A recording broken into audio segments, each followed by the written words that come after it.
computer hacker group Anonymous is claiming tonight that it took down the website of the Federal Appeals Court in San Francisco this afternoon.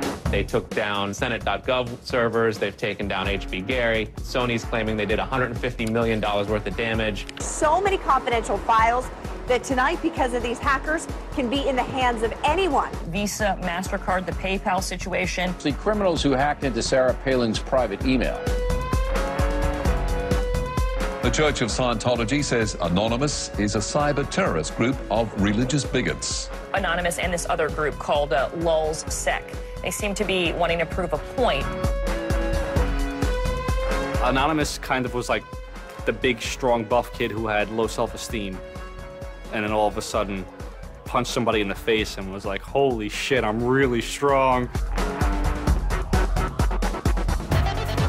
And Anonymous calls itself the final boss of the internet. And sometimes it proves to be really fucking true. You are going to violate the freedoms of the internet, you certainly better watch the fuck out. They are kind of the rude boys of activism.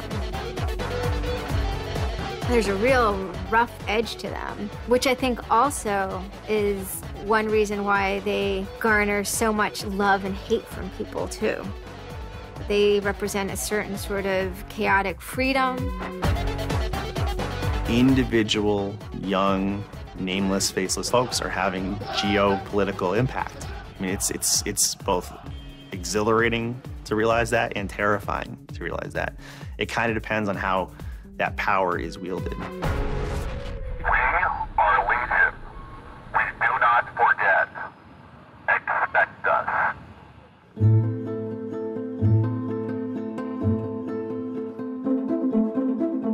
We stand for freedom.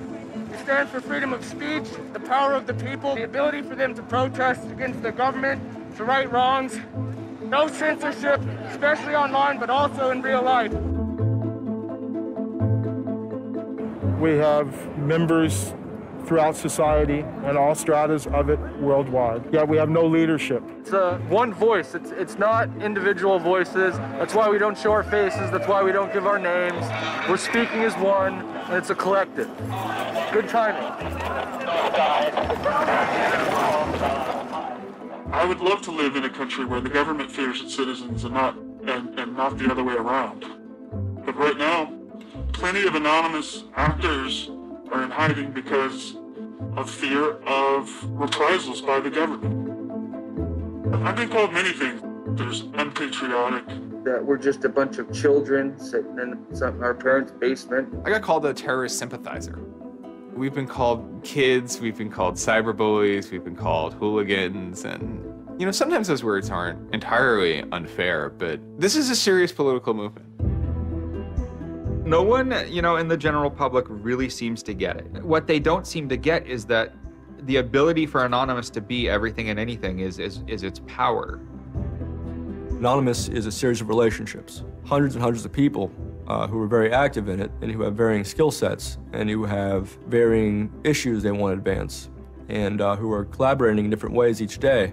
They're a little bit like a prism or a kaleidoscope. They've got many different facets and many different sides. Of course, when you spend enough time with them, you start to get a sort of feel or texture that's not just random, right? Yet it's very multifaceted, very rich, which does span from the quite lighthearted to the very, very serious. Bob Dylan had a line in a song just saying, to live outside the law, you must be honest. They might do something which isn't technically correct, maybe it's not legally correct, but they're doing it for purposes that in their minds at least are ethical.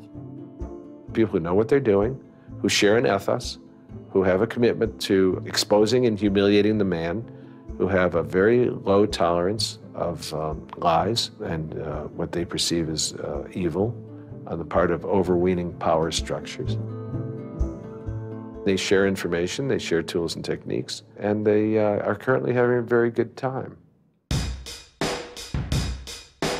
The hacker culture, as we know it, really sprang from one place. It was MIT, and it was specifically the people in the Model Railroad Club, the Tech Model Railroad Club.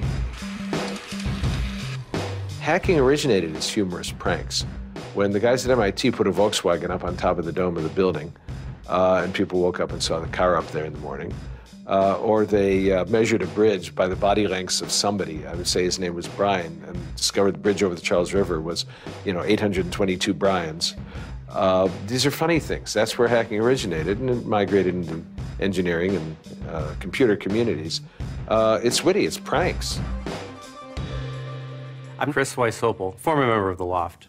We don't necessarily say hacking group because it makes it sound like we're hacking, so we used to call it a hackers think tank. Hacktivism was a term coined by a group called Cult of the Dead Cow. The Cult of the Dead Cow was really kind of sort of like a propaganda type of organization. They had a guy who was the minister of propaganda. They're kind of merry pranksters. Like, everything they did was completely over the top. One of the guys there coined the term hacktivism because he saw one of the things his group was doing, which he called hacktivism, was writing software that people in other countries could use to communicate securely, even if their government was spying on them. So the principle was really, it was freedom of expression. It was everyone should have access to the internet. Everyone should be able to communicate and get their message out on the internet. Even more important in countries where there was repressive regimes, that if you said something against the regime, they would come and take you away, and you weren't saying it anymore. Just like in traditional activism, it spans the full gamut from sit-ins or pickets to actually spiking trees and pouring sand in the engines of construction vehicles. I mean, there's real sabotage. The same thing does all fall under the hacktivism label. There is a spectrum. There's sometimes a strong anarchist flavor to it as well.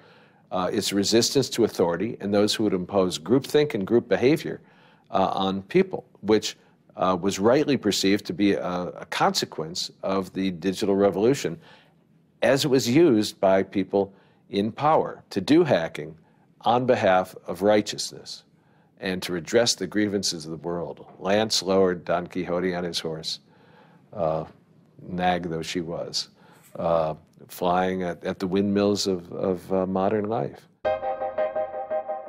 Anonymous grew out of what's known as 4chan. And essentially, this is just a website where people can upload images and you don't actually give your name. It's just sort of anonymous. When you look at 4chan, you're often surprised because it looks like a site from like 1995 or something. The idea is very simple. You post a comment and you post a picture. And you can post under your name or anonymously. And it's separated into boards about particular topics. So there's topic on anime, there's topic on weaponry. There's like a 4chan board for origami, and you just upload interesting pictures of origami.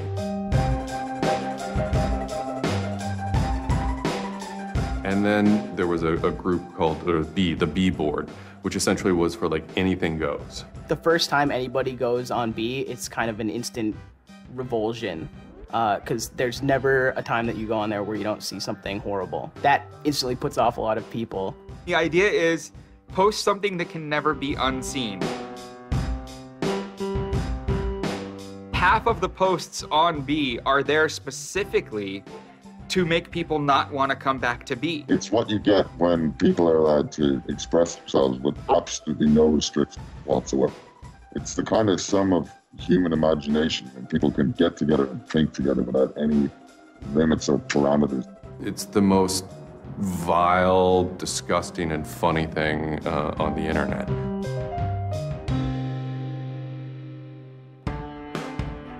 One of the important things about 4chan is to have a thread that really explodes and lasts for a long time.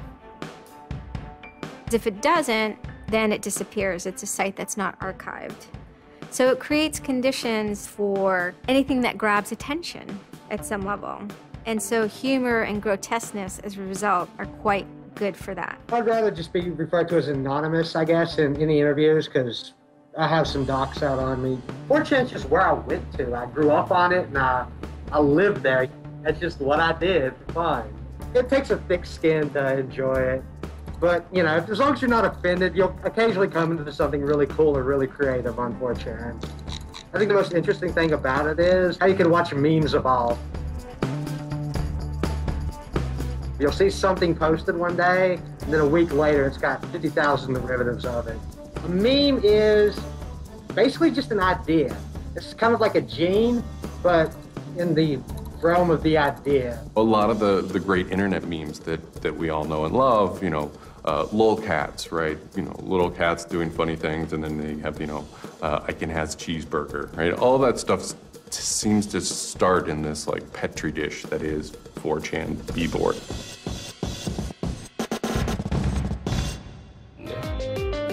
Say it publicly and you're insane. Chocolate rain. Name any meme from the last about 6 years, and I'll bet you either in its first posting ever was on 4chan, or at least one of its earliest revisions that became what it was on 4chan.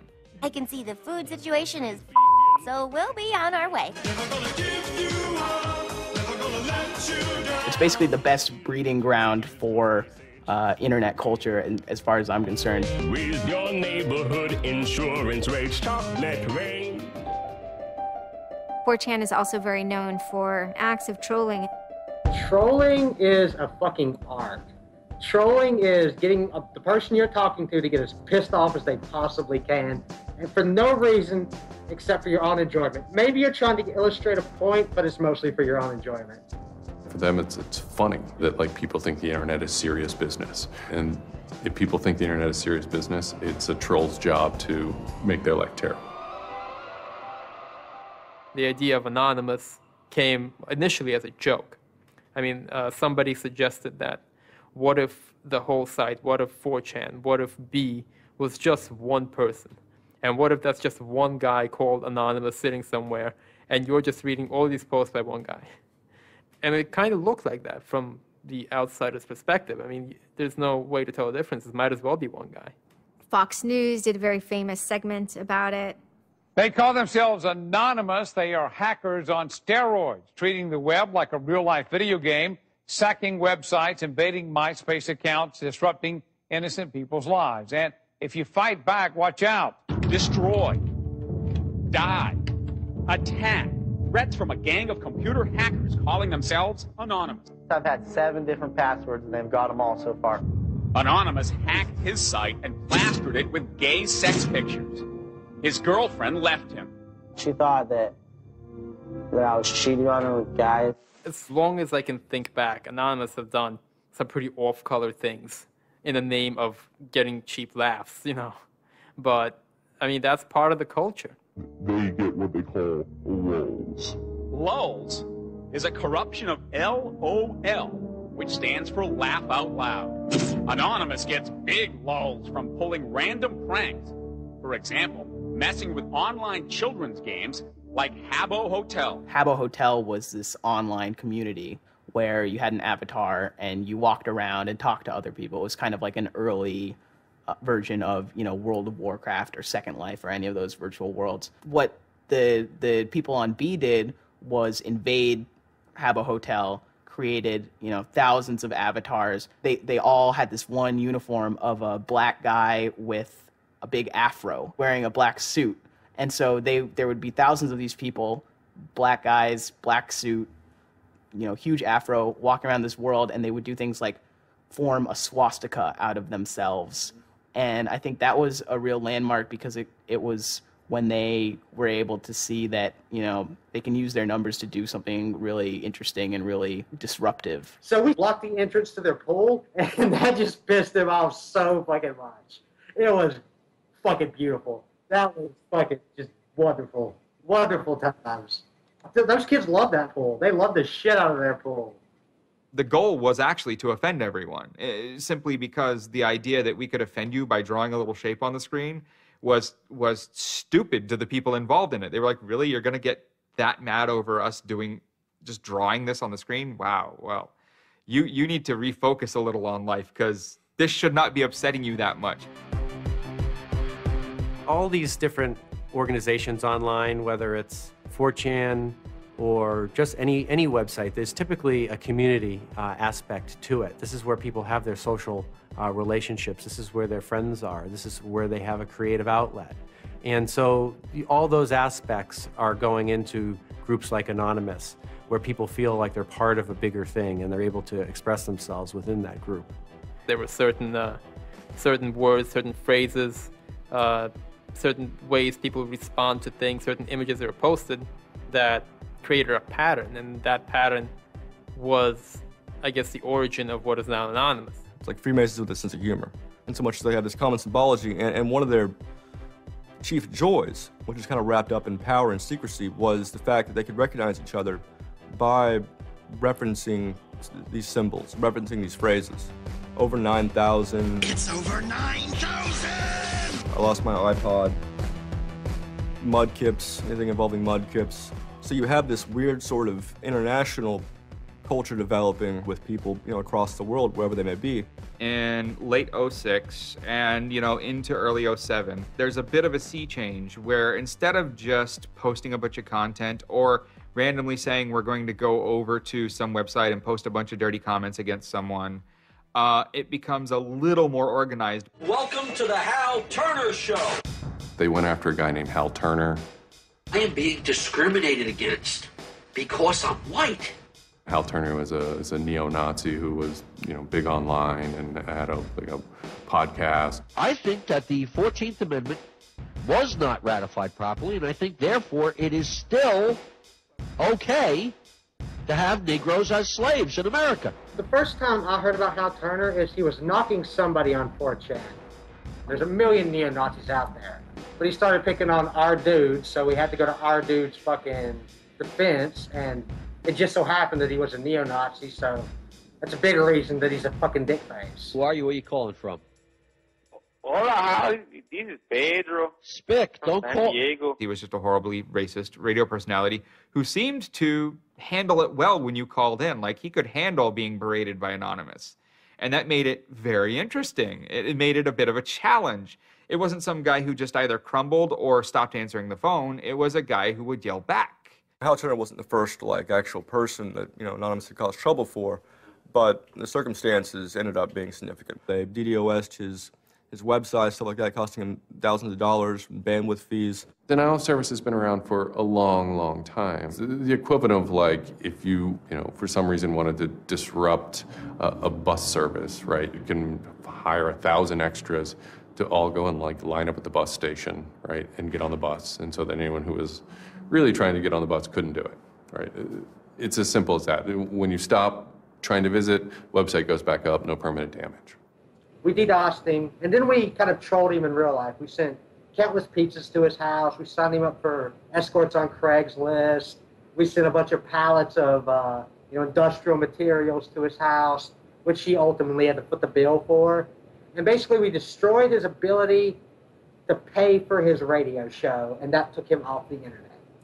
And then they ended up getting some real hackers to help them out. This wasn't sort of pranks. They actually were able to get into Hal Turner's private servers and his mail servers and find some interesting emails that he was serving as an FBI informant, which if you're a right-wing neo-Nazi is not a good thing to be. And obviously him being an FBI informant and also his reaction, his sort of douchebaggy reaction to the raids, damaged his credibility within the white nationalist scene, which is a shame. Hal Turner's gone. He's been prosecuted by the feds for threatening judges. What follows is a period of confusion and anger in which the original Anonymous people, the sort who want to keep Anonymous as this nihilist little, ridiculous group, are upset that now, that the most terrible thing on the internet is now becoming a force for good all of a sudden. I'm Mike Vitale, and my handle is Seth Dude. Now, this is January 2008. Anonymous is strong now. We're not a little dinky fucking group anymore. This is millions of people worldwide, and we're watching. And then Scientology stepped in with a big target on its chest. A video came out of Tom Cruise. It was supposed to be an internal Scientology video, talking about secrets of Scientology. Being a Scientologist, when you drive past an accident, it's not like anyone else. As you drive past, you know you have to do something about it because you know you're the only one that can really help. It talks about you're the only one who can stop, bad things from happening. And so this is kind of widely mocked online. It circulated like wildfire. Instantly, the Scientologists post a DMCA, Digital Millennium Copyright Act. And this is a way that if you own content, you can go to video sites, upload sites, and have your content pulled when someone uploads it illegally. Scientology is always at odds with the internet, always trying to legally bully people out of fucking them over on the internet. They always did that. And then here they are trying it again, but you know what? Anonymous saw that and they said, oh, you guys just fucked around badly. Like, you're trying to censor our internet. You know, like, are you trying to take a joke away from Anonymous? Like, you don't do that. A few people on 4chan posted, hey, we should grab that video and post it on a few other sites. What followed was it's this term called the Barbra Streisand effect. And this video, as they're attempting to suppress it, went everywhere. Like, everywhere you look on the internet, you were gonna stumble upon this video. Actually, Gawker, the site that I worked for, was, I think, the first one to put it on the website, and we got in a huge legal battle with Scientology, who wanted us to take it down.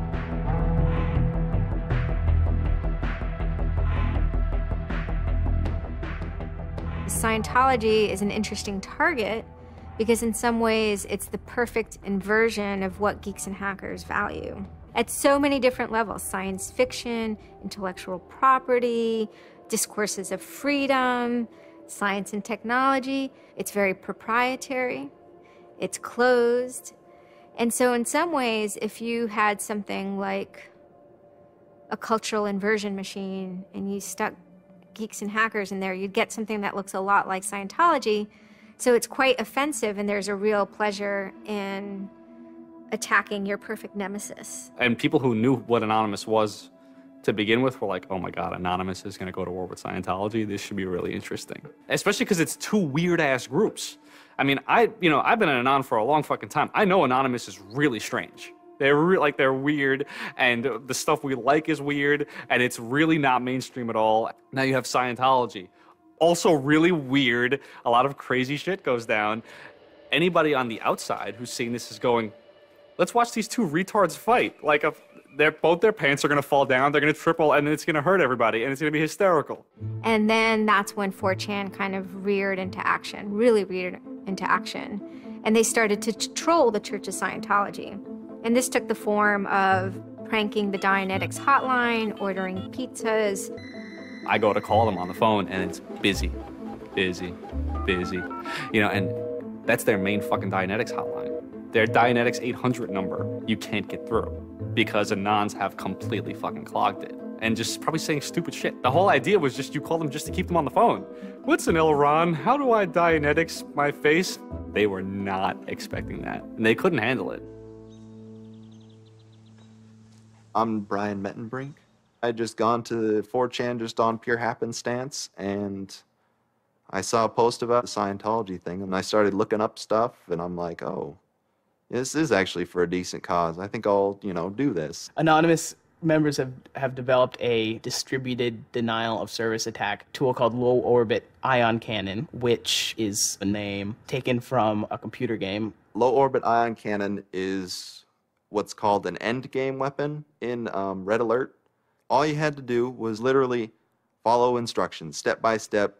What you do is you put in the site, you see that the IP is correct, you make sure that all these settings are good, and you hit the button, and off it goes. And what it does is it tells Scientology.org, in this case, it tells them to send their website to my computer about, I think it was 800,000 times in a weekend, and I'm pretty sure I probably took it down myself a couple of times. It felt like you were making a difference, just you yourself, and you didn't even have to leave your home, And one of the guys said, we need to make a video. We have to make a video.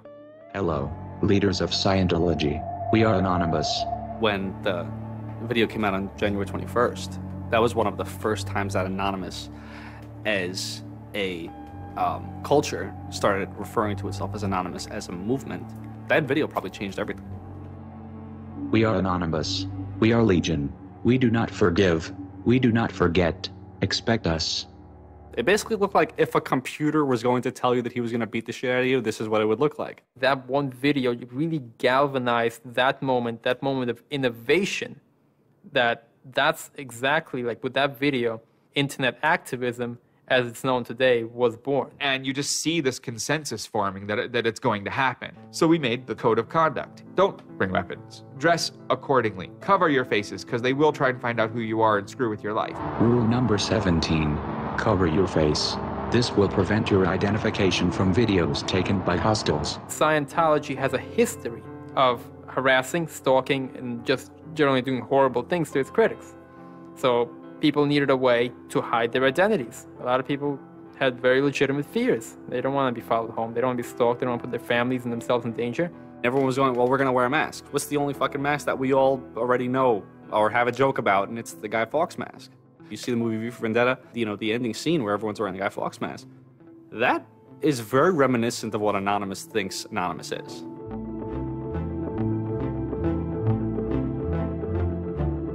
We wanted to represent anonymity in some way when it moved into real life.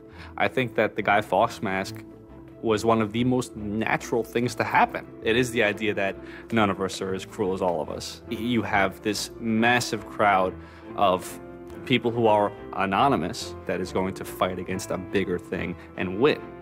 Even after watching the video, it's like, yeah, this is great, but who's actually gonna do it? Who's gonna step up? Are people actually gonna get out of their house? And I guess we were really affected by the stereotype of that whole community, there being internet nerds, that too afraid to leave their mom's basements. No one thought that they were gonna come out.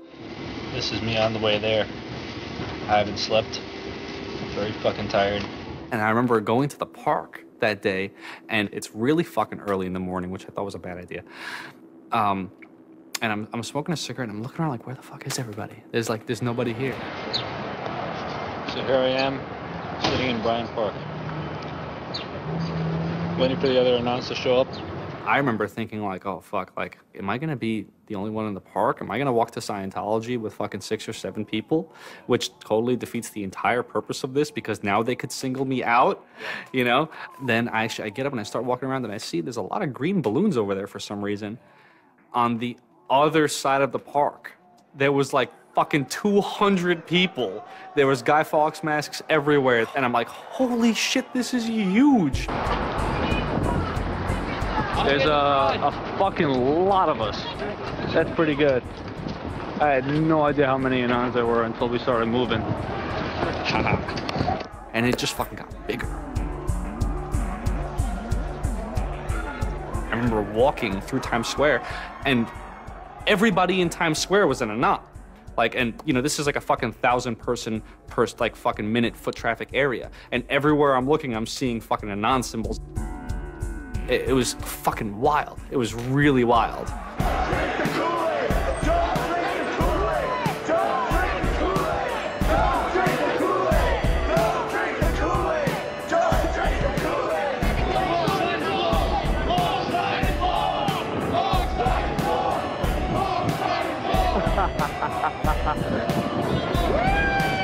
is our fucking race. Hell yeah! So we start getting numbers in. And Sydney, we're thinking that it's going to be 50 people. And before 10 a.m., before even time, there's already 50 people there. And there's still streams of people walking down the streets. A couple hours into it, you know, because I didn't go to bed until 1 in the morning, you know, you're looking at Sydney as, wow, there's 250 people in Sydney. The cops are estimating higher than that for their reports. What just happened? Adelaide, Perth, and Melbourne happened. And, you know, over 200 at each of them. We nearly broke 1,000 leaving Australia. Now, the next protest was Tel Aviv, which had actually gotten its first Scientology building right before this. There were Palestinians and Israelis at this protest, both holding their flags. And at one point, they actually switched flags and held up each other's flags and whatnot. It was awesome to see. I call our guy in London, Britanon, and I say, hey, what's going on there? And he's like, did you just get out of bed? I said, yeah, I haven't even turned on the computer. I just figured I'd call you. And he said, we've got 600 people and the cops are really, really mad at me. All the major cities were having hundreds of people come out. It's massive. Clearwater had like 300 people. I don't think anyone beat out LA. I think LA had over 1,000 people. We are Legion! We are Legion! The thing that happened was something completely different, and hundreds of people from every city just swarmed the streets. No taxes was kind of overwhelming, a little even scary, but scary in a good way. Soon, we're at around the 10,000 mark, and we were joking the whole time, over 9,000, one of those memes. It was too surreal. It was not believable. You go by what name? We are anonymous. It was very empowering, especially after people saw the thousands of people showing up. This was it. We owned the world at that point. We all met each other. The idea of an anon is you're fucking alone until you get to 4chan, and then these people all think like you, And all of a sudden, you're not alone. You are with fucking 500 others, they all know the same jokes as you. They all clearly have similar interests as you. Here's your culture.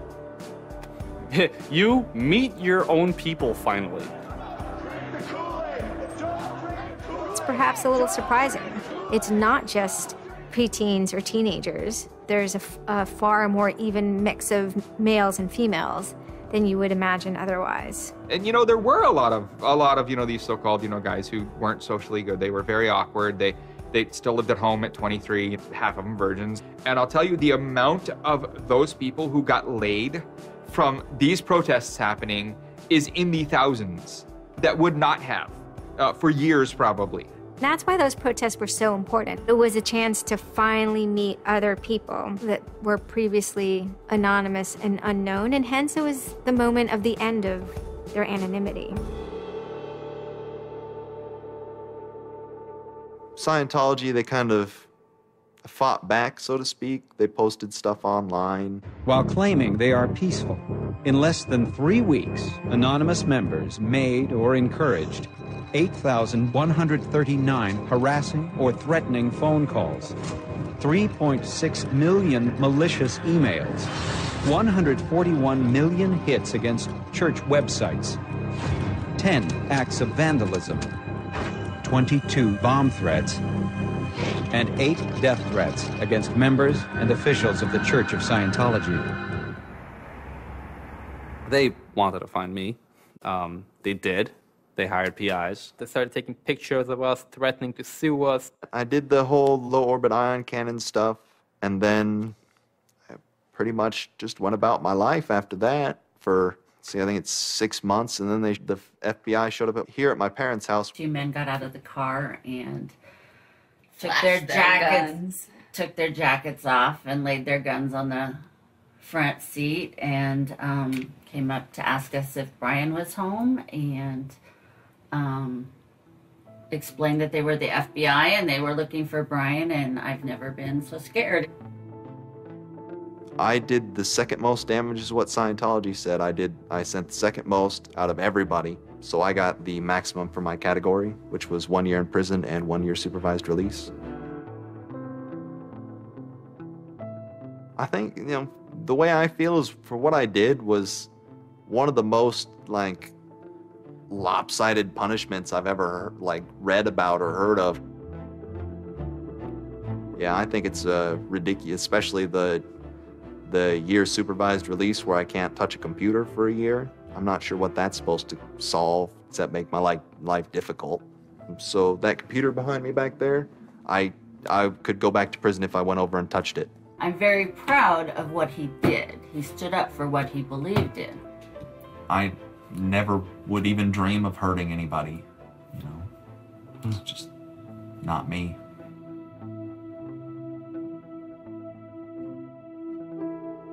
Prior to Anonymous, critics of the church still had to be very, very careful because of the aggressive lawsuits that were launched against academics, journalists, and other critics.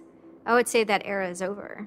And Anonymous, more than any other sort of intervention, is probably responsible for that change. This actually caused a decent rift in Anonymous. There was one big group, significant group of people who would say, this Chanology stuff, it's cancer, it's awful, it's bad, it's just bringing attention to us that we don't want. One Anon said it well once. There is no leader.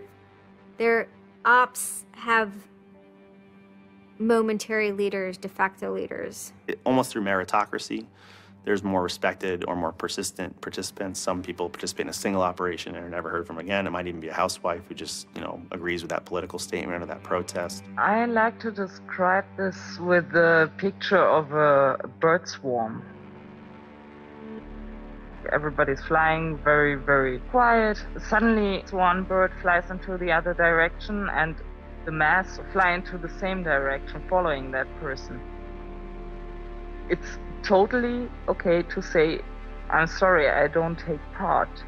When chronology was running full force, it was like a kid stretching for the first time and actually seeing the real power. If you had asked me all throughout 2008 and most of 2009, is the politics of Anonymous always going to be sutured and hinged to the Church of Scientology? I would have said yes. And it became unsutured, unhinged, when a different political wing was born in 2010.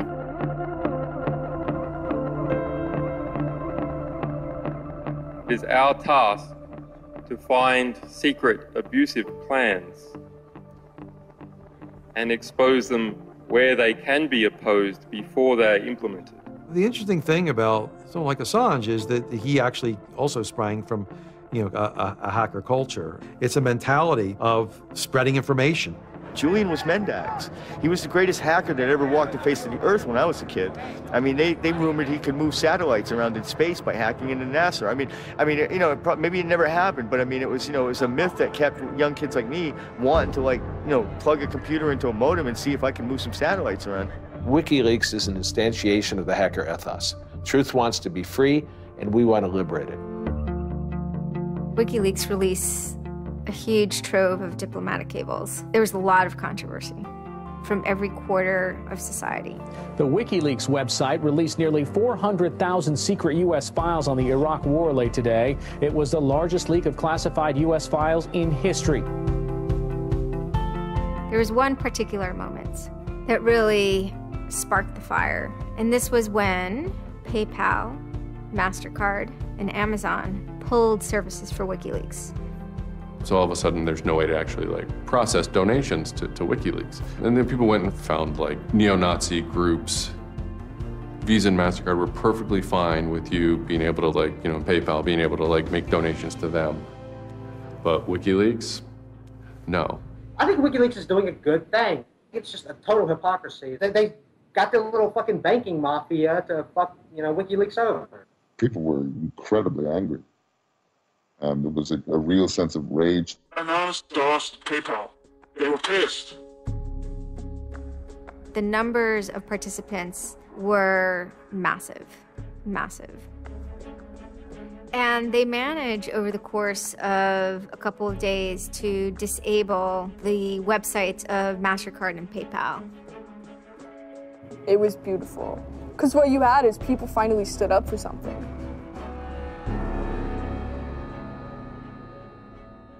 My name's Pete Fine. You can call me an internaut or a hacktivist. Telecomics is an ad hoc cluster of volunteer net activists who have spent much of the last year trying to keep the internet running in the Middle East. In kind of the lead up to the Egyptian revolution, we would tweet on people's behalf. We would get people from Egypt who were unable to access Twitter on their own on our IRC network, and we would take reports from them and tweet them out using our account to kind of help them get the word out about what they were experiencing. Some of this shit is personal.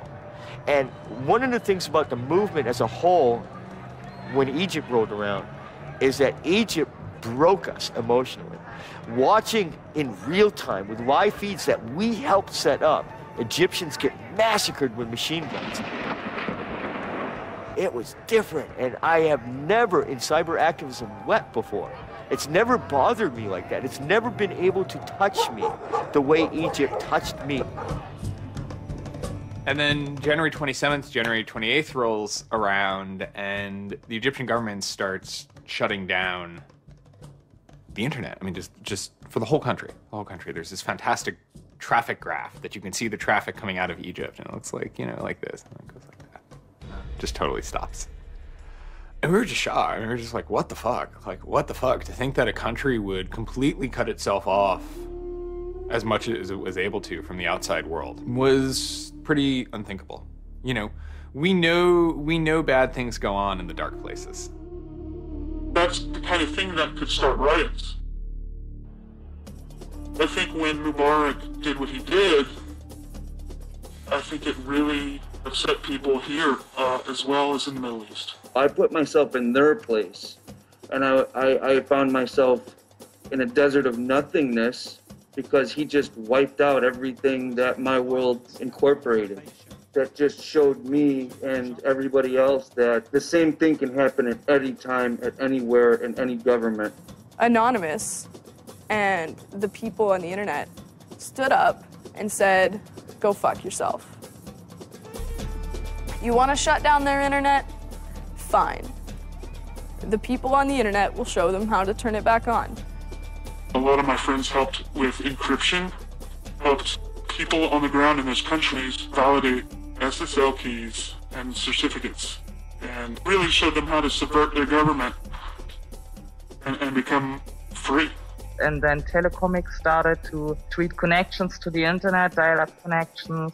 In Egypt, the care package we put together included some kind of our comms information, the ham radio and dial modem details. In total, we helped coordinate and run about 500 dial-up modem lines. We also Googled up treatments for tear gas and other kind of basic medical treatment and found folks who could translate that into Arabic.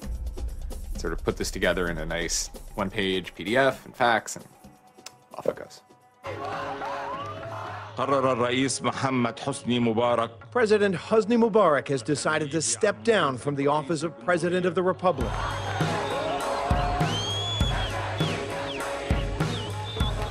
When Mubarak left, it was a hell yeah moment. People can rise up, people can make a change. And I think for a lot of people in America, it was the first time they had seen people rise up and take down their government and say, we're sick of this shit. We're sick of the oppression. We're sick of living as slaves to your power. We had Egyptians come thank us as we're doing this stuff, and I said to them, like, look, you guys just get our back if stuff goes down here. It's a revolution that was facilitated by the internet, by Facebook, and by Twitter.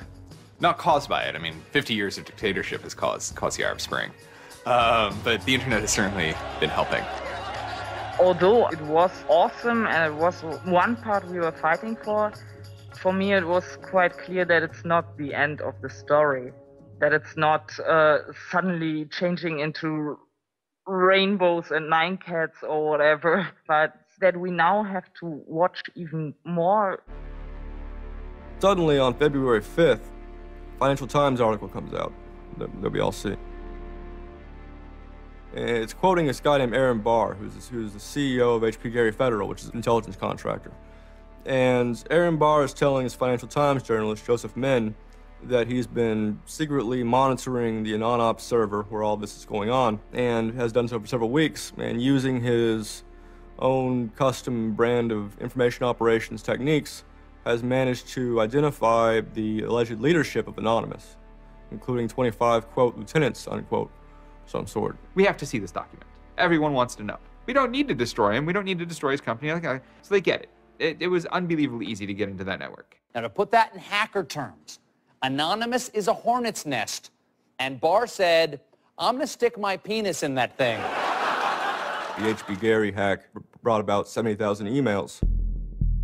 Probably the most important ones had to do with a proposal that HB Gary had already formulated. It was packaged up as a nice PowerPoint presentation. Kind of act as privatized agent provocateurs, where they were going to discredit WikiLeaks.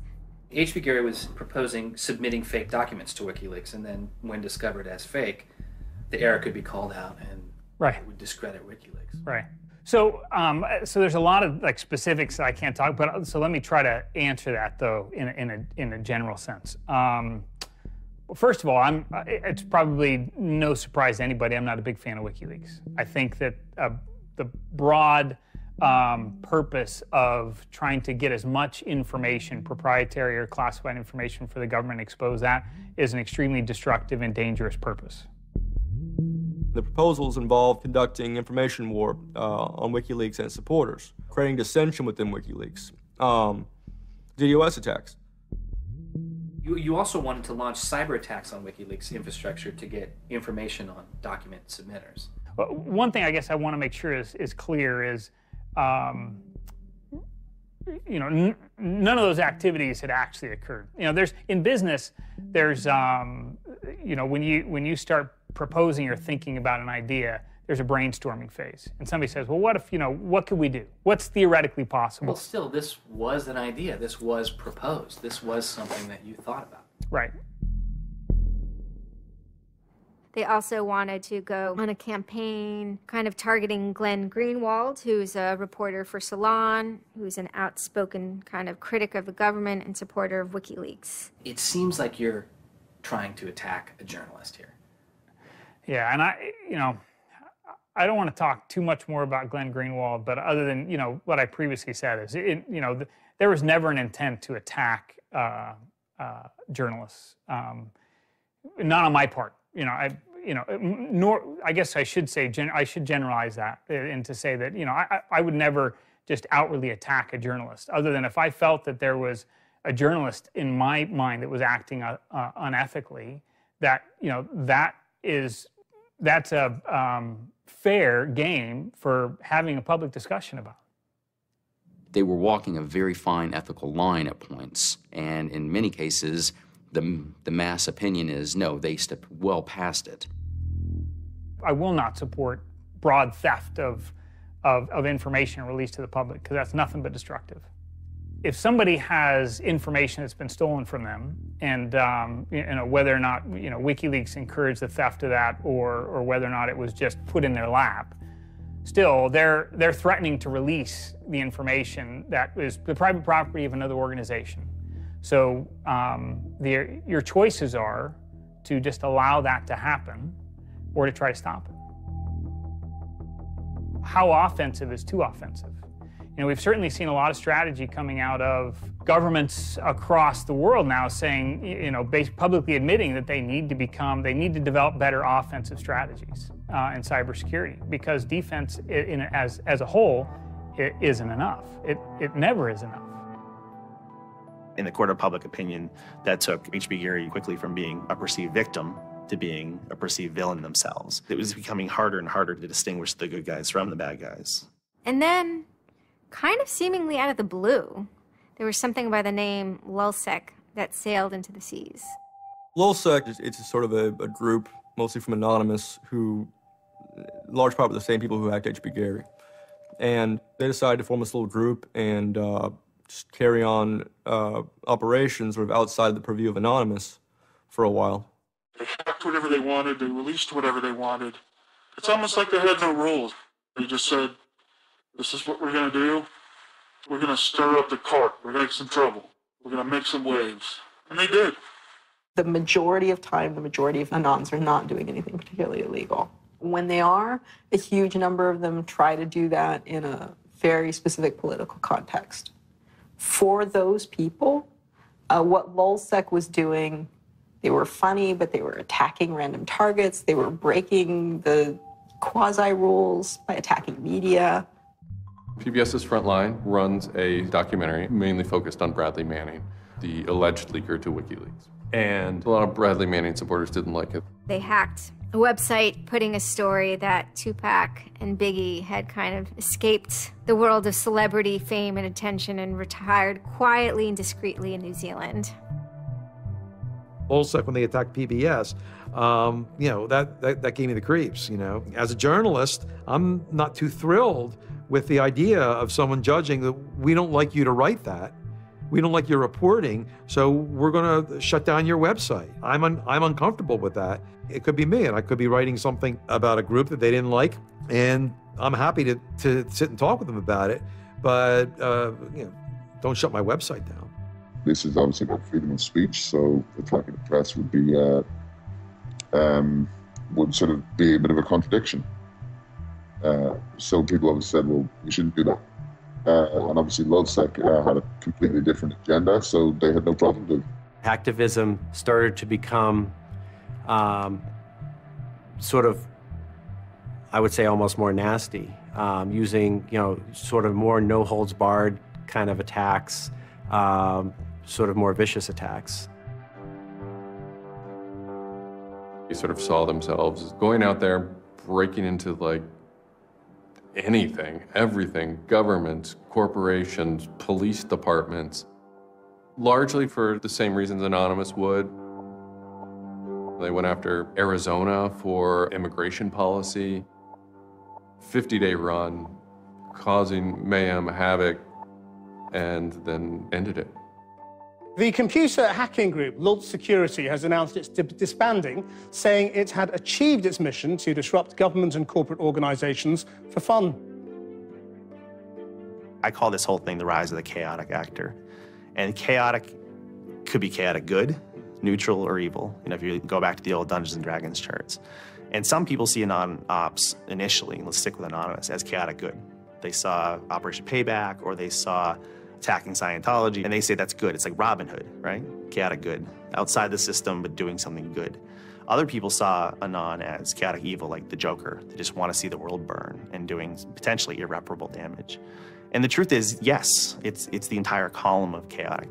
I'm actually a little less concerned about some of the things LulzSec's done and more concerned about the next generation of LulzSec, the next turn of the crank of who takes it further or is more aggressive. Whoever fights monsters, should see to it they don't themselves become one. Really, as powerful as they seem to be, LulzSec and Anonymous are really small potatoes compared to the bigger operations that are going on that we don't hear about, maybe operations funded by government. 16 people were arrested today, but dozens of FBI agents targeted alleged members of the loose-knit hacking group. Armed with search warrants, agents hit 6 homes in New York, along with locations across the country. The people arrested yesterday were suspected of attacking PayPal's website after the company shut off payments to WikiLeaks. Defenders of the hackers say they're merely engaged in civil protest, but FBI officials worry the disruptive cyber attacks could move in a more dangerous direction. So the FBI shows up at 6 in the morning, and it was really obnoxious. And I remember being frustrated and angry because there was nothing that I had done that would have justified an FBI search warrant. They came and guns blazing and all this other good stuff, busted down the door. I immediately just dropped down on the floor, 180, didn't want nothing. I wasn't trying to fight nobody. Even if you accept what the government is saying is true, what is important is that people are participating in the process. It is very much the process. It is sitting in an encounter in Selma, Alabama. 500 Freedom Riders refusing to allow people to go and sit in at a segregated lunch counter. They write books about that stuff. It is demonstrating in a street corner saying no to a war. It's just a different, it's just a different vehicle. It's the same result. There's always going to be legal consequence when you decide to break the law. That comes with the territory. And it would be naive not to expect that. The question is whether the punishment will be proportional to the crime. And I suspect it might not be. People will be watching very closely to see how these cases proceed, on what grounds, and whether there's any room during the trials to think, especially of the denial of service attacks, as a legitimate form of protest. So much of our lives are now configured, at least in part, on the internet. So we better start thinking about how we claim parts of the internet as spaces that we can also protest in. There is a certain online culture that believes in certain values, like freedom of expression. They're against corruption. They're against governments controlling their citizens. And when they see those values harmed in some way by some organization, the hacktivists strike back. I don't think this whole issue is a technical hacking thing. This is more about human philosophy and psychology. What's motivating us? Why is there so much unrest or disenfranchisement or anger that would lead people to want to take matters in their own hands and join these? Whether you think it's bad or not is irrelevant. It's not going away. The part of me that likes the ability to have rapid destabilization and change loves this. The part that knows how powerful it is means it's a force multiplier for good or for evil. And how that power is wielded and how we want to self-regulate is going to be the most deciding factor in if this is a menace or a benefit. I certainly don't think most of the conversations in law enforcement or the government are informed enough to know how to deal with this. I suppose the question you really want to ask is, would I do it again? And honestly, after thinking about it, I felt that I did what was right. I had a belief, I still do, that what I did was the right thing, and hopefully someone got some good out of it. You know, I'd love to think that maybe I stopped someone from joining a cult.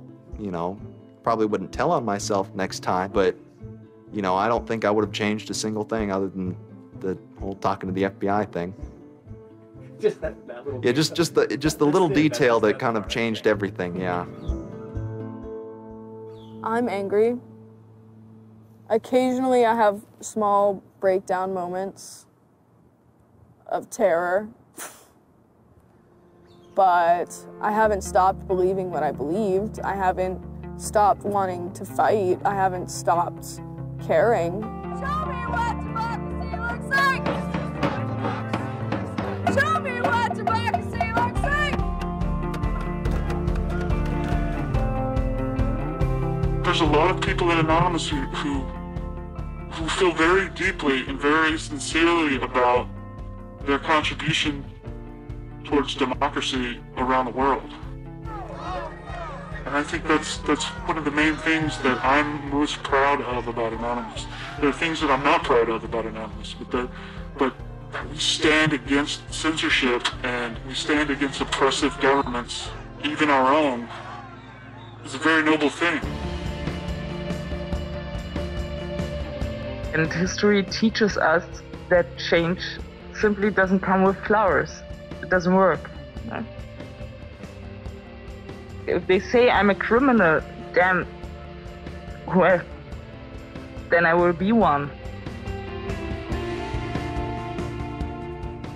I don't care if you're a Democrat or a Republican or an independent, or if you like Ron Paul, or if you worship pigeons or Scientology, or if you're Catholic or atheist or Methodist. I don't care about that.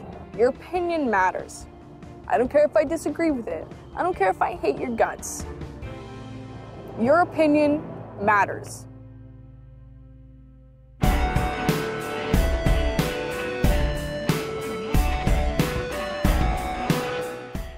Coming up on BBC4, following the Baroque trail from St Peter's to St Paul's with Waldemar Januszczak. Next.